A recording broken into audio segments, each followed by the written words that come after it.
Bom, vamos dar continuidade no assunto que nós estamos tratando, não é? Que é a independência dos Estados Unidos. Agora na segunda parte, lembrando que nós falamos justamente no momento em que vai ser declarada a independência dos Estados Unidos. Lembrando que isso aqui aconteceu lá no chamado segundo Congresso da Filadélfia, não é? Tivemos o primeiro congresso no momento em que esses colonos ainda tentaram negociar com o governo inglês, não conseguiram. Vamos para o segundo congresso já declarando a independência, ok? Quando nós falamos dessa declaração de independência, a gente tem que entender o seguinte, olha, a influência das ideias iluministas e dos ideais liberais vai ser muito forte, tá? Lembra sempre quando eu falo de ideário iluminista, eu falo muito de liberdade. Liberdade política, liberdade econômica, liberdade de expressão. E no decorrer aqui do conteúdo nós vamos encontrar vários aspectos dessa filosofia iluminista, ok? A declaração de independência, ela não vai ser suficiente para que a Inglaterra aceite simplesmente, não é, os Estados Unidos como uma nação independente. Não, existe todo um processo que inclusive vai estar envolvendo franceses, ingleses, holandeses, espanhóis, até o momento da consolidação dessa independência, tá ok? Bom, essa declaração ela vai ter algumas características interessantes, onde nós vamos perceber aqui, olha, prega a igualdade entre os homens, tá ok? Quando eu falo aqui de igualdade entre os homens, infelizmente nesse momento aqui eu estou falando do quê? De uma igualdade buscada entre indivíduos do sexo masculino. A mulher, neste momento aqui, ela está excluída de qualquer tipo de direito. A mulher aqui, por exemplo, ainda não vai estar alcançando o direito político, o direito de votar, o direito de participar efetivamente da vida pública, não é? E isso pode ser visto hoje com estranheza. Hoje, se eu falar para vocês, olha, a mulher não vai ter direito ao voto, e eu estou elaborando uma declaração de independência, elaborando uma Constituição com esse teor, tu vai dizer assim para mim, poxa, mas isso daí ainda é um atraso. Mas lembra que eu estou falando aqui para você de século XVIII ainda, não é? E quando eu falo de século XVIII, eu estou falando dessas ideias iluministas que ainda são muito novas. Ainda são muito novas, principalmente aqui na América, até porque o primeiro movimento que vai acontecer com base nessas ideias é a independência dos Estados Unidos, a independência norte-americana, ok? Bom, direito à liberdade e direito à vida. É importante nós deixarmos bem claro que a filosofia iluminista, ela criticava muito esse aspecto do direito à liberdade e o direito à vida que não era dado pelos estados absolutistas. Isso daqui não deixa de ser uma luta contra um estado autoritário. O estado inglês se mostrou um estado autoritário, principalmente quando começou a implementar aquelas leis que nós vimos aqui. Lei do chá, lei do açúcar, lei do selo, vimos também as chamadas leis intoleráveis, não é? Tudo isso, na verdade, acabou levando para um processo de grande satisfação dos colonos e demonstrando também, claro, que o forte autoritarismo desse governo inglês. Busca pela liberdade, busca pelo direito à vida, não é? Isso tudo daí, pessoal, vai ser algo muito intenso aqui dentro dessa declaração e também vai estar presente lá na frente na Constituição, não é? A própria Revolução Francesa também vai trazer muito essa discussão de direito à liberdade. Mas liberdade para quem? Porque você vai ver aqui que, por exemplo, a escravidão vai ser mantida. Então, quando eu olho para cá, esse direito à liberdade e esse direito à vida vai ser algo que vai estar restrito a uma parte da sociedade. Muita gente não vai gozar ainda dessa liberdade, ok? Direito à busca da felicidade. É muito interessante a gente perceber que essa busca, esse direito à busca pela felicidade é algo muito subjetivo. Porque o que é encarado, o que é visto como felicidade para um, pode não ser visto como felicidade para outro, não é? Mas isso vai estar presente aqui também nessa declaração de independência, porque você não tinha grandes direitos antes dessas determinações. A maioria dos colonos aqui, na verdade, estava submissa a uma série de leis, não é? Que eram do governo inglês e que não dava esse tipo de liberdade, não dava direito a essa busca, não é, da felicidade. Isso daqui, que é algo muito forte na Constituição norte-americana, os norte-americanos têm muito orgulho disso. muito orgulho mesmo. Direito a instituir um novo governo. O governo não está fazendo aquilo que o povo considera correto. O governo não está atendendo aos anseios, aos interesses da população. O que acontece? Essa declaração de independência aqui vai dizer não.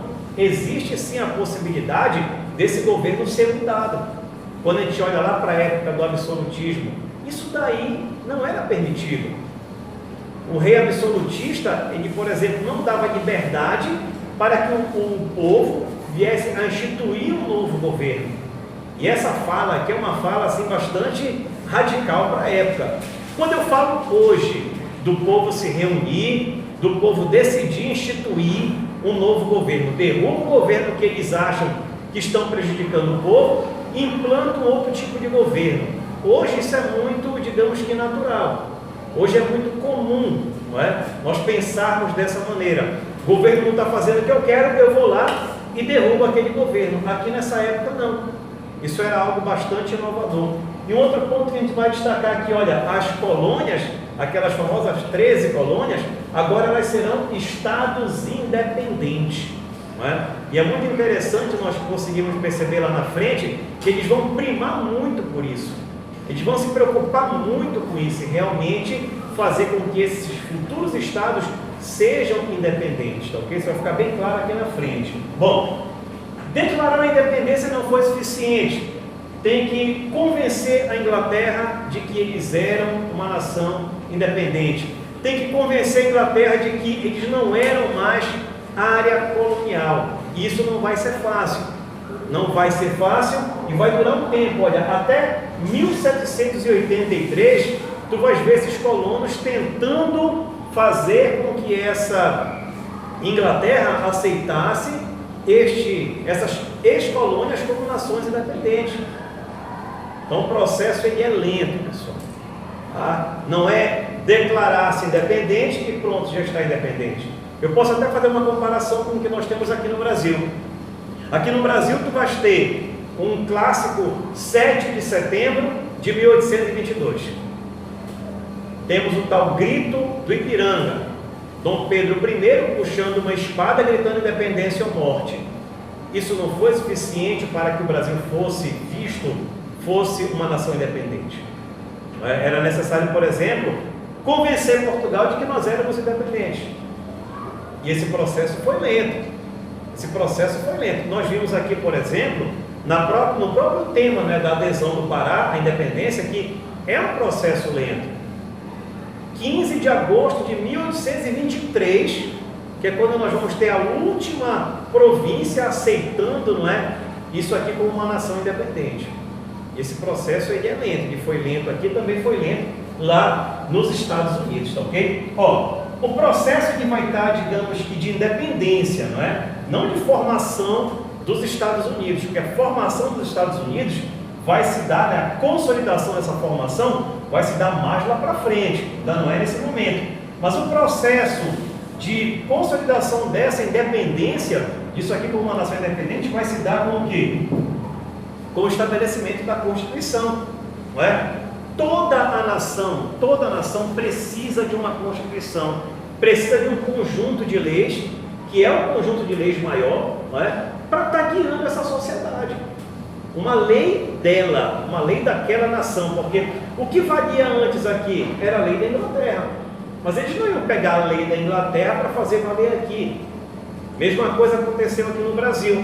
O Brasil se torna independente, não é? Em 1822, passa por todo um processo de consolidação. Em meio ao processo de consolidação da independência, nós vamos ter a elaboração também da nossa Constituição, que vai ser uma Constituição do Império, não tem mais nada a ver com o governo português, ok? Aqui também vai ser a mesma coisa, a Constituição vai ser, não é, de 1787, não é? E ela traz essas características aqui, ó.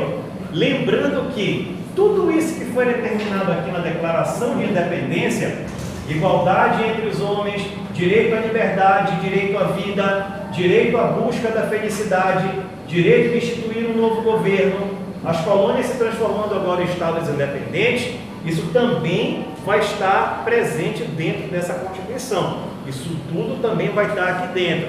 Então, a Constituição vai ser tudo isso que a gente discutiu aqui na Declaração de Independência, mais esses três aspectos aqui. Número 1, o modelo federativo.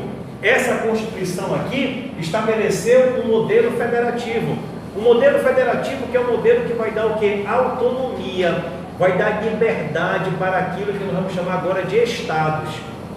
Não são mais as 13 colônias, são estados independentes, tá ok? Cada um com a sua própria administração, tendo liberdade administrativa, liberdade, olha aqui, legislativa. O que é ter liberdade legislativa? Eles vão ter liberdade de fazer as suas próprias leis, não é? Cada um desses estados terá a sua própria lei. Inclusive lá na frente, cada um deles vai até mesmo determinar se terá pena de morte ou não. É como é hoje nos Estados Unidos. Existem alguns estados em que você tem a pena de morte e outros que você não tem. Liberdade também de fazer a sua própria organização militar, não é? Definir como é que vai estar organizada a questão militar dentro de cada estado. Eles vão ter liberdade para isso.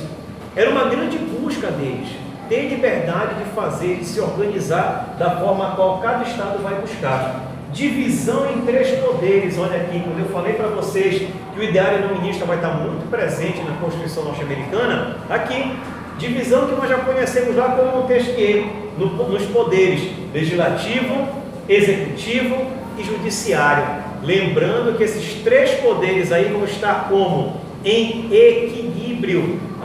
Não é um acima do outro, não é um mandando no outro aqui. Na verdade, esses 3 poderes aqui, eles vão estar em harmonia e um fiscalizando o que o outro está fazendo. Isso também está presente na nossa Constituição.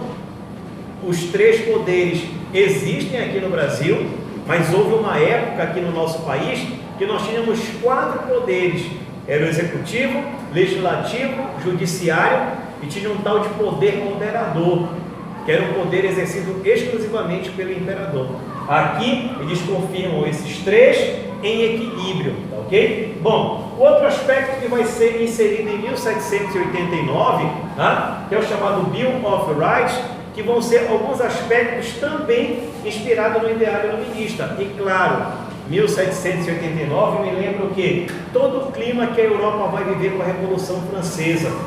Isso também, não é, vai fazer com que a Constituição tenha ainda mais influência desse ideário iluminista, até porque quando eu falo de Revolução Francesa, sem dúvida nenhuma também falo de iluminismo. E no Bill of Rights nós vamos ter a confirmação de algumas liberdades, como por exemplo, liberdade de expressão, que também é característica do ideário iluminista. Lembra que nós vimos aqui com o Voltaire.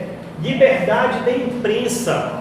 Isso é algo que o norte-americano, o povo norte-americano prima muito, ele preza muito por isso, em ter liberdade de imprensa, não é? É algo muito forte lá. No Brasil nós temos liberdade de imprensa? Temos, também temos, não é? Mas sempre se lembre que a liberdade, ela tem que ser gozada com responsabilidade.